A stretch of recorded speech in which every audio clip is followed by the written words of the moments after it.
সকাল ওই 9:30 মতো বাজে, আর আমাদের মামা চলে এসেছে আমাদের বাড়ির বিশ্বকর্মা পুজো করতে।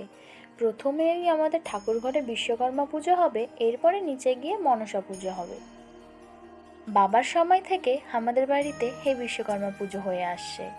এবার রান্নাঘরে ওই মনসা পুজো করার পর আবার গাড়িগুলোকে পুজো দিতে হবে। এই যে কলাপাতায় 28টা রয়েছে অষ্টনাগের জন্য, এবং পাথর বাটিতে রয়েছে মা মনসার ভোগ।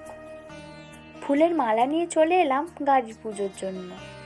এটা গোলাপজামুনের 3য় বর্ষের বিশ্বকর্মা পুজো, আর এদিকে দাদা রয়্যাল এনফিল্ডের এই প্রথম বর্ষের পুজো।